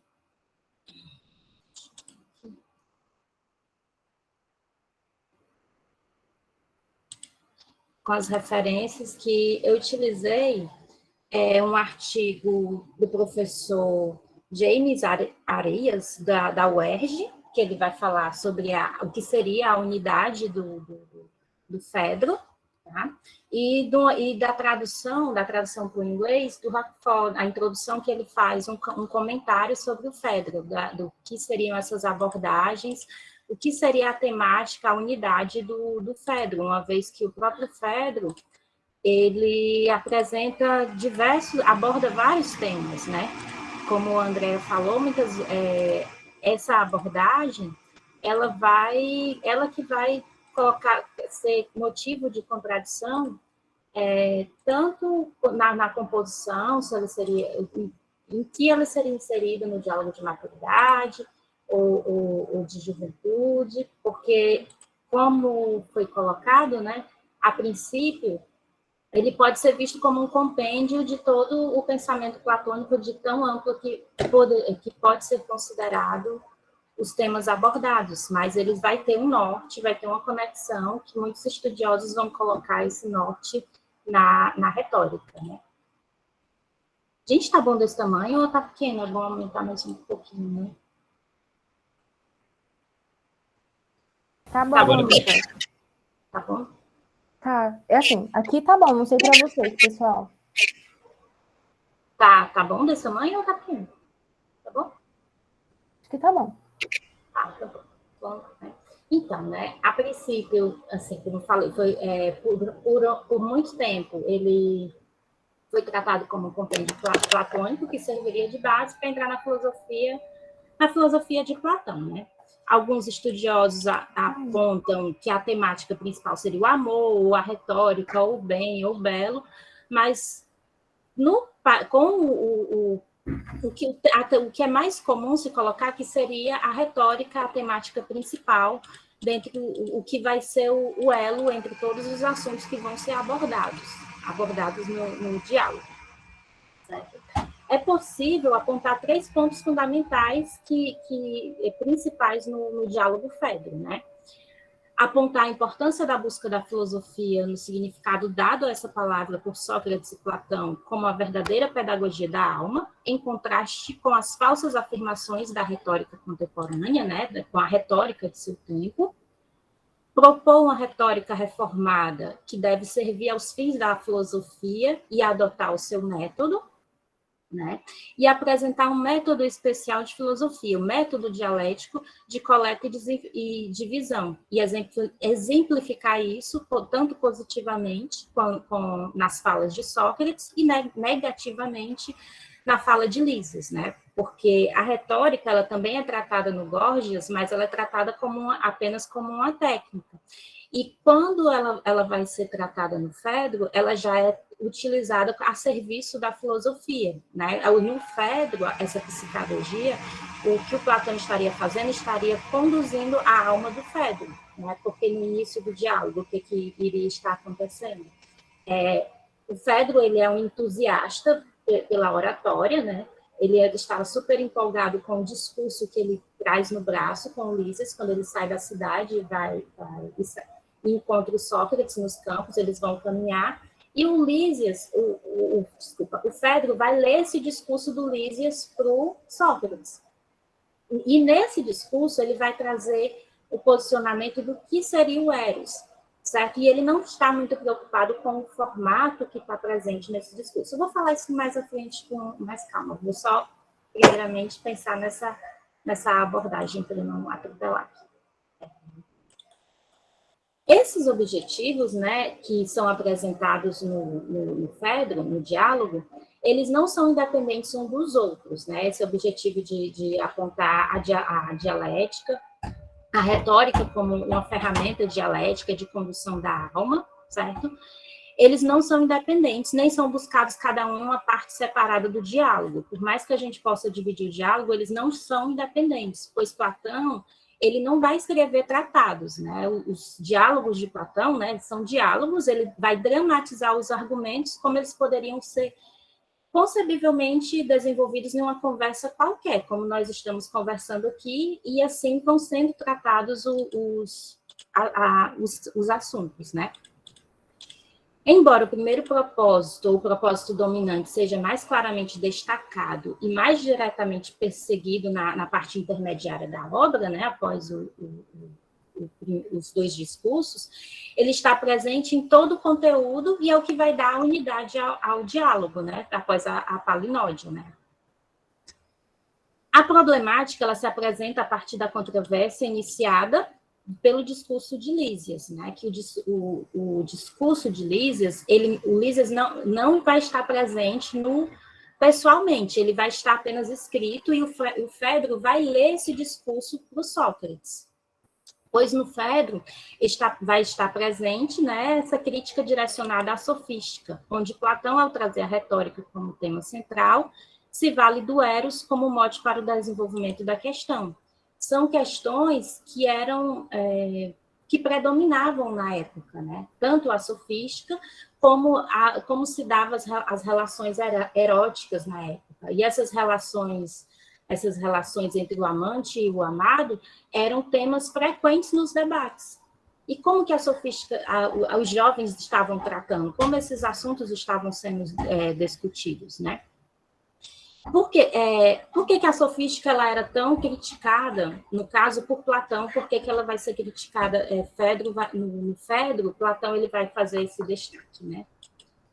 O conteúdo essencialmente prático da sofística busca transmitir os meios mais eficazes para a prática da oratória, necessária ao triunfo político e vitória nos tribunais, né? Que era uma característica comum às diversas escolas das sofísticas, né? E essa postura, ela vai fazer o quê? Ela conduz a uma descrença diante da possibilidade de um conhecimento de todas as coisas, né?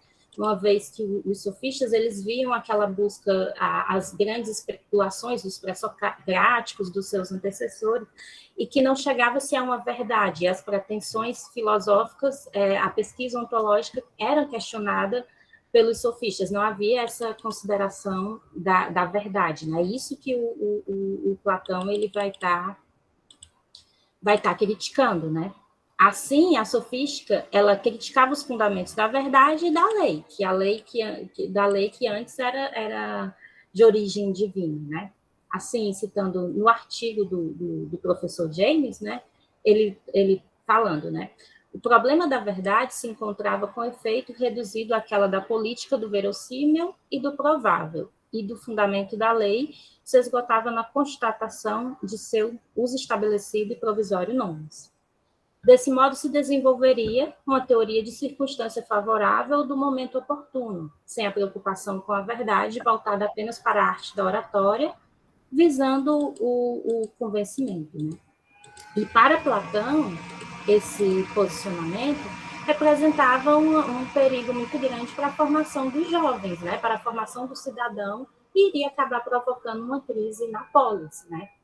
Daí, no Fedro, ele vai buscar justamente criticar esses perigos da sofística nessa formação moral do cidadão, né? Tomando o diálogo como um todo na primeira parte, ao pegar o diálogo, né, o Fedro, né, como um todo na primeira parte, ele vai ilustrar com precisão o que irá demonstrar na segunda parte do diálogo, né, que...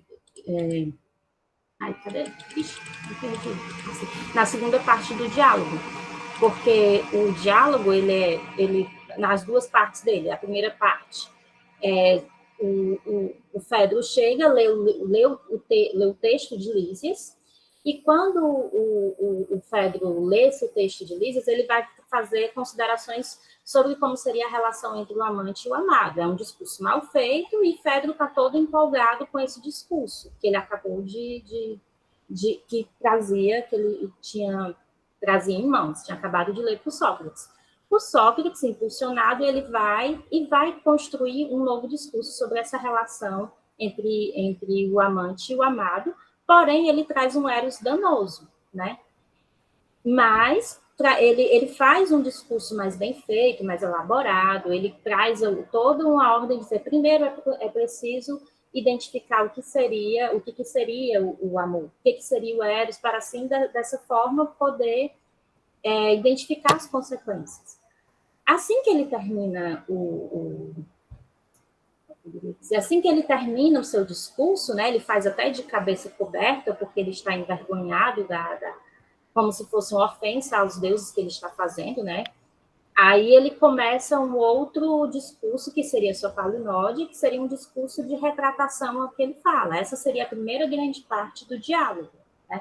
E essa primeira grande parte, ela vai servir de mote, de exemplo para se discutir a retórica na segunda parte. Por quê? Porque vai trazer exemplo de um discurso mal feito, de um discurso mais elaborado, mas como ele pode trazer inverdades nesse discurso, e através da dialética perceber como que seria elaborado o discurso a serviço da filosofia, né? Que poderia trazer a questão da condução da alma, né? Que é que o diálogo pretende, né? O Sócrates pretende conduzir o Fedro, né, na filosofia através da retórica nesse diálogo, né? Gente, eu estou indo rápido, quiser me interromper, dúvidas, comentários, podem falar, tá, gente? Eu também, viu, André? Eu acho que está tudo bem, Gabi. Deixa eu continuar. Deixa eu só fazer uma observação rapidinho. À vontade. Aceito. Em relação à unidade do próprio Fedro, se puder, é isso. Em relação à unidade do próprio Fedro, né? Porque como ele é um diálogo que é pluritemático, às vezes, numa primeira leitura, as pessoas têm dificuldade de conectar a primeira parte com a segunda parte, né? Porque na primeira parte ele está fazendo os discursos de Eros, e aí na segunda parte ele volta-se para o debate da retórica, e ainda lá para o finzinho ele ainda vai fazer uma coisa sobre oralidade escrita também, que deixa as pessoas um pouco perplexas. Nossa, mas como assim, né? Como foi que aconteceu isso aqui que eu não percebi? Que horas que essa virada aconteceu? Mas é exatamente isso que Gabi colocou. A primeira parte, ela serve meio que tipo de um estudo de caso, assim, para o que vai acontecer na segunda parte, né? O Platão vai se voltar para esses discursos para poder discutir a boa e a má retórica. Então, é só para reforçar, Gabizinha. Então, a relação entre a erótica e a retórica, expostas ao longo das duas partes do diálogo, é apresentada através da própria problematização que Sócrates faz ao discurso de Lísias sobre o amor, né? essa problematização da retórica se efetua ao mesmo tempo como uma transposição e como uma refutação, tanto da retórica como da erótica que o discurso de Lísias apresenta, né? Tanto a tese que Lísias vai trazer, a tese que ela é extremamente nociva ao Eros, certo? Com a relação que ele descreve, tanto quanto o formato do discurso que vai ser apresentado. Certo? O Fedro, quando lê esse discurso, ele está super empolgado, ele chega para o Sócrates, ele quer mostrar o discurso que ele tinha em mãos, né? E o Sócrates vai mostrar para ele quais seriam as limitações que estariam presentes nesse discurso. É importante que o formato do Fedro, né, a primeira parte, são discursos, primeiramente, um lido, que é o Lísias, que vai estar presente através da leitura, né, que ele está lido, dois do Sócrates oralmente, e na segunda grande parte, onde a retórica vai ser tomada, aí é o diálogo mesmo, que ele retoma esse diálogo de debate direto com o Fedro. É importante ressaltar que o Eros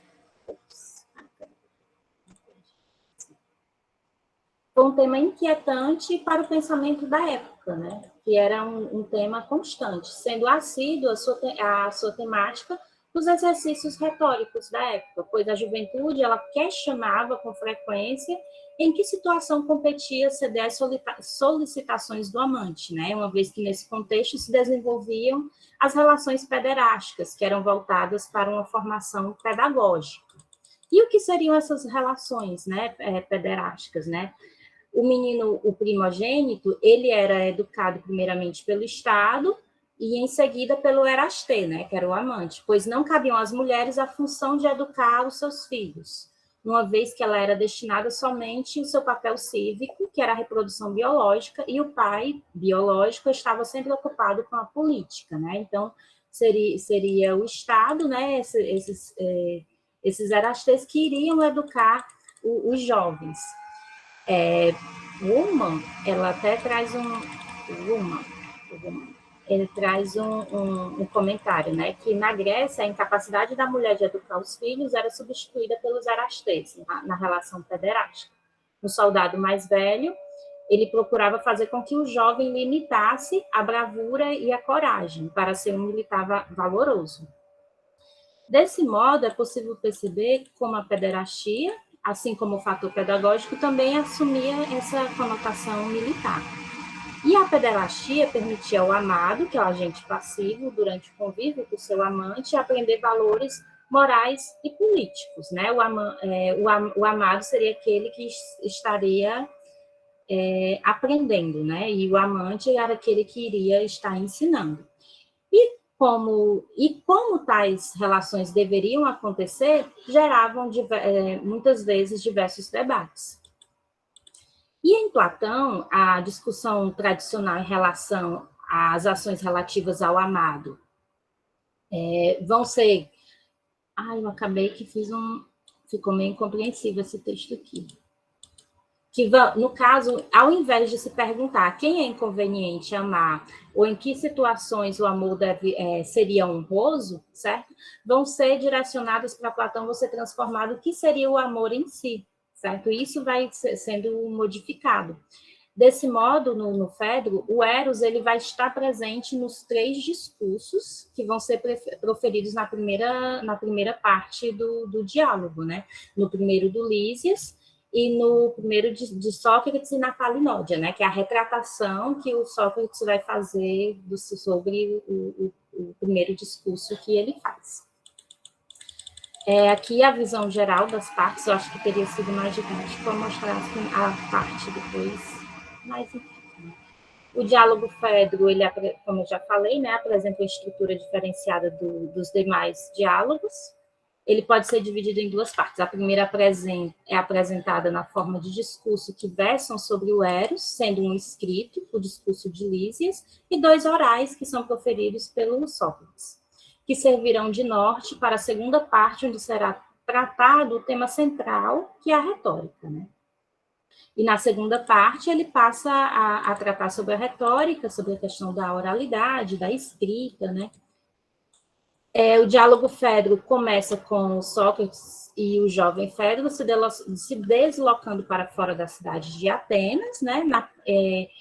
E na primeira parte, Fedro lê para Sócrates um texto produzido por Lísias, depois instigado pelo próprio Sócrates, né? Ele acaba proferindo um outro discurso, né? Como eu já disse para vocês. Então, basicamente eu já estava apresentando sobre o formato do diálogo, senão fica muito redundante aqui, né? Que essa estrutura do diálogo, de como que ele é composto, de ter apresentado a estrutura primeiro. Mas, enfim, aqui eu me encerro comentários e dúvidas. Eu tenho que agitar esse texto para poder compartilhar.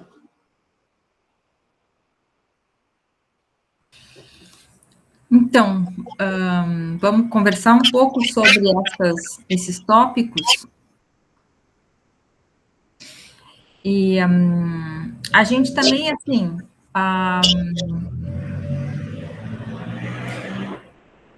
tem uma coisa que a gente... Ô, Gabi, fecha seu microfone aí. Tem uma coisa assim, que eu... é assim, ó, como é que a gente vai proceder daí, né? Que é o negócio da leitura, que eu gostaria, eu acho que a gente deveria fazer uma leitura mesmo, assim, vamos ler o texto, né? E aí a gente vai trazendo coisas, aquilo que nos ocorre, argumentos, tarará. E a gente poderia começar a fazer isso para pegar um pouco essa jogadinha que a gente também tem que descobrir como é que vai ser, né? Por outro lado, como eu me atrasei, me desculpem, né? Me atrasei e teve problema do link. E seria, em todo caso, também interessante a gente discutir um pouco esse contexto geral do Fedro. Então, estou por vocês, assim, o que vocês acham que vale mais a pena fazer? Ficar um pouquinho agora discutindo? Ou alguns tópicos aí, e a gente já começa com um pequeno atraso. O que vocês acham, meninas? Então, eu acho que, na verdade, talvez eu tenha falado demais, prolongado demais, mas realmente, como a gente teve o atraso, e eu realmente tinha pensado de fazer uma introdução, prefiro começar a leitura hoje, Leonardo. As questões vão surgindo espontaneamente no decorrer da leitura. Ótimo. Era só minha opinião. Não quero impor... Não, meu filho, você não vai impor nada, não, nem se preocupe. Não tem como impor nada numa turma de 26 pessoas. Mas tá, eu acho que é ok fazer a leitura. Eu acho que eu concordo com o Leonardo. Mesmo porque, pelo menos durante a minha fala, algumas pessoas colocaram questões. Caio concorda também. Gente, eu peço só que vocês também sejam... que vocês cooperem com isso, porque como hoje foi o nosso primeiro encontro, a gente tinha pensado um jeito, né, assim, em mente... E aí eu já me sinto cansada. Primeiro encontro eu já sinto que esse jeito fica cansado, né? Então a gente vai fazendo junto. Caio e Leonardo concordam? Alguém discorda? Alguém tem alguma questão? Não precisa discordar, mas pode ter uma questão para pôr. Então a gente pode ler. Eu, em todo caso, até assim, teria uma coisa, não sei se vocês... que agora aqui no finalzinho, talvez isso seja relevante, tá? O negócio do Fedro, de se ele era um jovem. Ah, sim. Eu encontrei esse ponto aí, que o Fedro, na verdade, no momento do diálogo, quer dizer, tem toda uma reconstrução, né? E aí, infelizmente, eu poderia... Tá naqueles textos lá, num daqueles textos lá que foi o que eu li, de preparação, ele comenta que há uma, assim...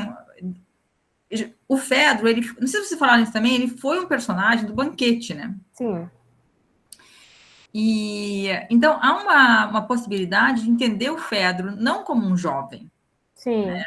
Na verdade, até a posição dele ali, talvez, não sei se ele... O Carlos Alberto Nunes, Inara, ele diz que provavelmente isso daqui é uma lembrança do Platão. E aí, tipo, tem um momento que Platão vacila, assim, aí ele fala assim, no seu tempo, Fedro, você era visto como aquele que fazia discursos mais incríveis, que tinha despertado interesse de vários amantes e sei lá quê, entende? E aí ele diz assim, no banquete o Fedro era jovem realmente. E aí talvez no Fedro seja essa reminiscência, né, essa lembrança do Platão, e o Platão comete esse pequeno equívoco, tem um passo específico onde ele vai falar isso, assim, no seu tempo. E aí é como se o Platão já, né, maduro, olhasse para aquela pessoa que ele conheceu na juventude e estivesse colocando ela ali como uma personagem, tem esse descuido. Então, não que a história não fosse com o Fedro jovem, entende? Mas que, tipo... mas aí ele está supondo que foi um descuido, né? E não que, de fato, o Fedro naquele momento... Porque isso, não era assim, jovem. Não era jovem, porque isso muda tudo. É um dado interessante para pensar, porque tem essa coisa do diálogo platônico, né? Se tem uma coisa mais socrática e ele está falando com um jovem, então tem essa coisa... Quer dizer, eu acho que tem vários sentidos de dialética, talvez, né, que a gente poderia dizer, do que é essa conversa, né? Por que a filosofia se faz nessa conversa?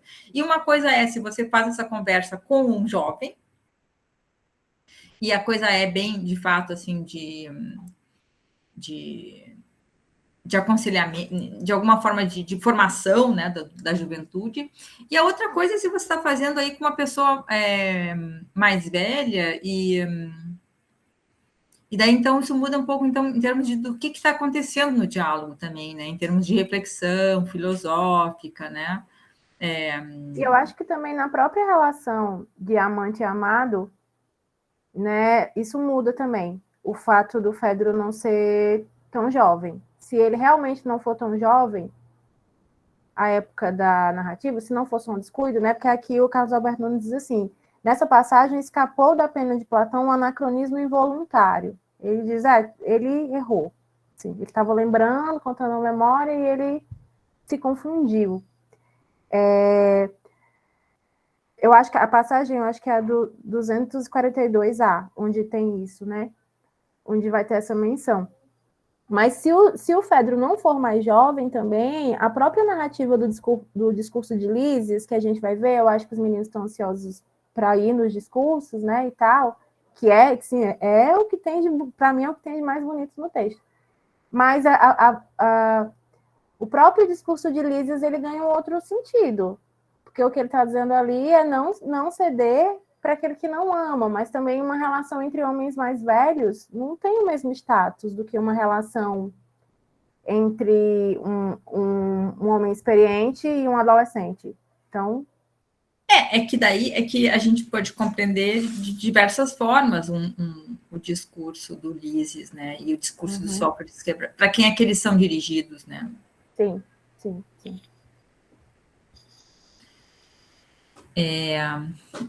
Bom, mais alguma observação? Eu acho que a gente pode deixar essa pendurada, tá? Falta pouquinho tempo, né?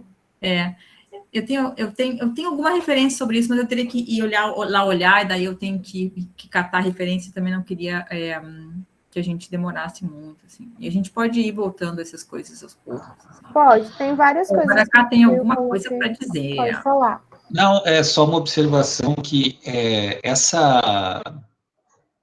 esse comentário aí do Carlos Alberto Nunes, eu não sei se ele procede muito, sabe? Que o Platão, a única coisa que ele diz é o seguinte: dentre as pessoas do teu tempo, ou seja,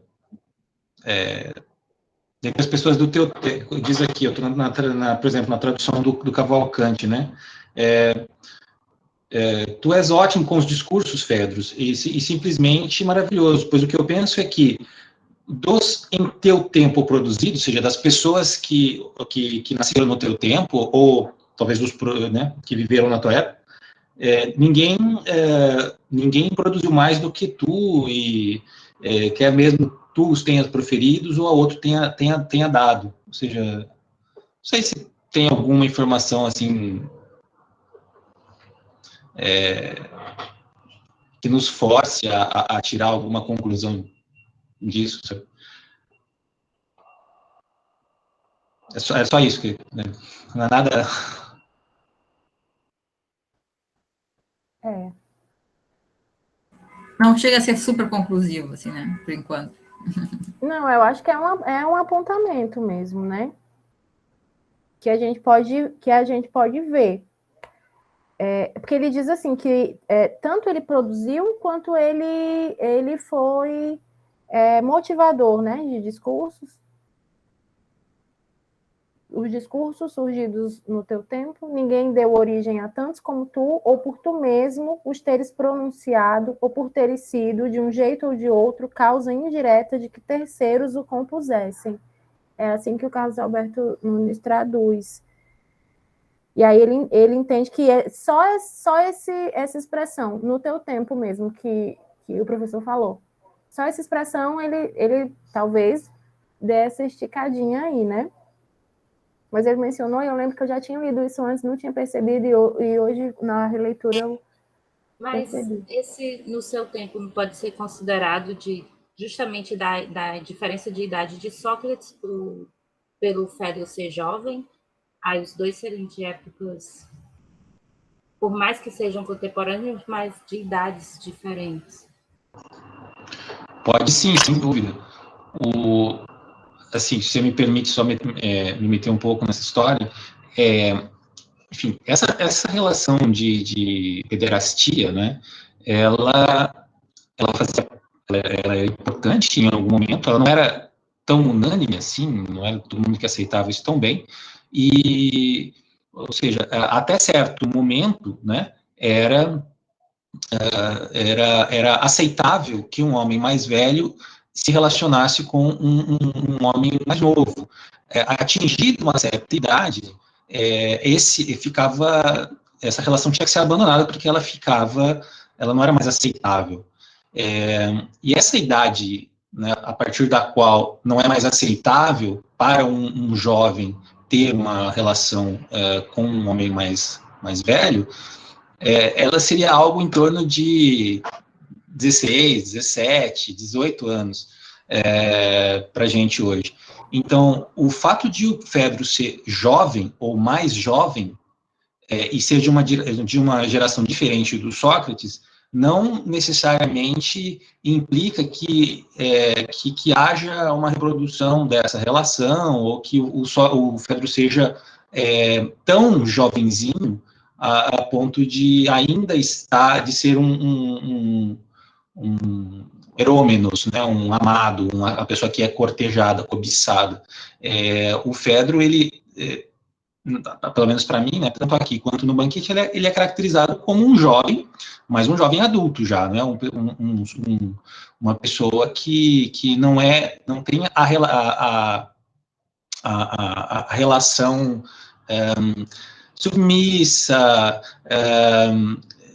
de objeto de desejo e tal, como outras figuras, como Cármides, por exemplo, como o Alcibíades, né, que mesmo depois de adulto continua sendo o eterno desejado, ou como o Agatão, a relação entre o Agatão e o Pausanias, que é uma relação errada, né, porque eles são um casal que permanece juntos após a idade apropriada. Mas, enfim, eu só estou dizendo que, com certeza, o Fedro parece ser mais jovem do que o Sócrates, mas não necessariamente tão jovem a ponto de ser um efebo ou algo do tipo, assim. Não sei se era esse o ponto. Então, a princípio, me parece que o discurso do Lísias tem um objetivo erótico no Fedro, né? Ele faz uma jogada ali que, eu não te amo, então eu seria digno de amor. Me parece que ele tem um certo objetivo na figura do Fedro. É muito sutil essa idade para a relação de Herômenos e Erastes, porque a gente encontra em algumas literaturas que é quando nascem os primeiros pelos, né? Os primeiros pelos no rosto, os primeiros pelos pubianos. Então, é uma coisa que é realmente muito sutil. Não me parece que o Fedro é realmente essa primeira juventude, no caso, tipo, de 12 a uns 14, 15 anos, que seria a ideia do Amado. Mas ele ainda me parece um alvo de amantes, né? Ele ainda me parece alguém que está ali no alvo de amantes, que está na disputa dos amantes. Pelo menos aqui. Realmente não sei se esse elemento, só esse no seu tempo, é suficiente para a gente pensar que ele não é mais jovem ali, né? Mas é uma coisa que eu não tinha visto ainda. Não tinha prestado atenção, tinha olhado para outro canto. O Luciano está falando aqui. Até por ele ter passado da idade, o discurso ganha um sentido moral diferente na própria relação com o discurso. Sob hipótese, é claro. Então, quando o professor fala da relação do Pausanias com o Agatão, Pausanias, professor, desculpa, não era uma relação bem vista, porque eram dois homens que tinham passado, já estavam, né, já tinham, exatamente. Então, isso que eu dizia, o discurso do Lísias para o Fedro, se o Fedro não for realmente tão jovem, não é uma coisa que era socialmente aceitável, muda, entende? O sentido. Esse ímpeto de convencer o Fedro a algo tem um sentido moral diferente, concordo com você, Luciano. Ele tem uma outra coisa aí, né? Porque geralmente essa relação era uma relação que tinha regras, era uma relação vigiada, ela acontecia com a presença de um pedagogo, né, de um escravo que acompanhasse ali para ver como é que ela se desenrolava e tudo mais. E, aparentemente, o Fedro vem super contente desse encontro, com o discurso ali debaixo do manto, e ele vem sozinho pensando sobre a coisa, ele não está acompanhado de ninguém, ele está... Enfim. Vamos, então... já são 6, eu quero saber se vocês querem continuar mais um pouquinho e ler ali o proêmio, ou se vocês preferem que a gente deixe para começar a leitura. Porque, assim, tem uma coisa interessante, em todo caso, nesse começo ali, que parece que é uma... Enfim, primeiro que é um ambiente, né, em que eles estão conversando, o fato que eles estão fora dos muros.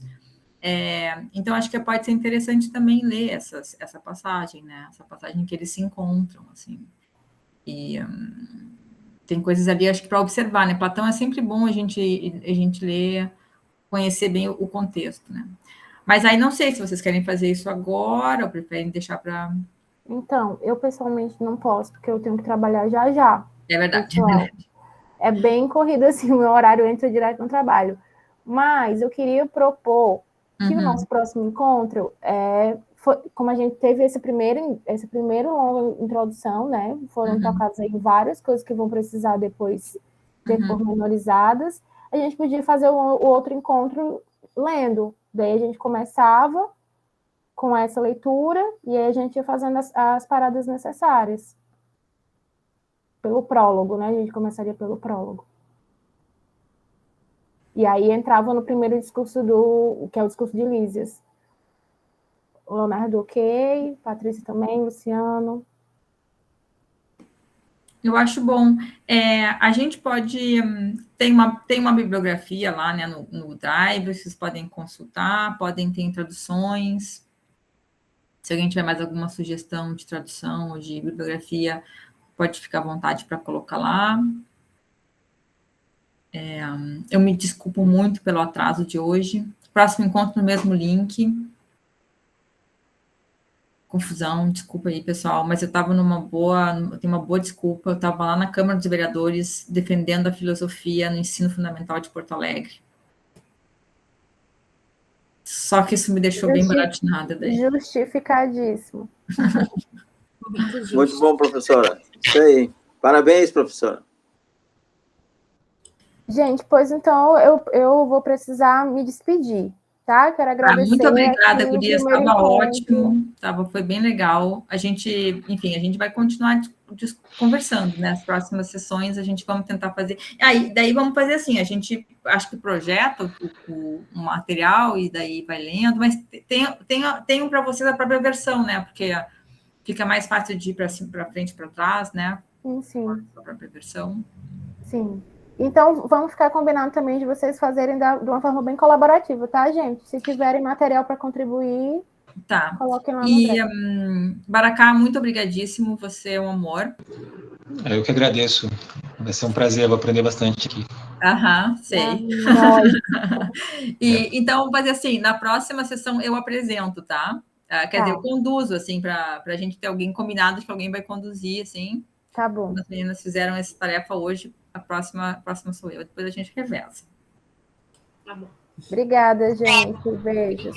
Tá bom? Obrigado, pessoal. Até mais, até mais. Boa noite. Tchau, pessoal. Tchau, tchau.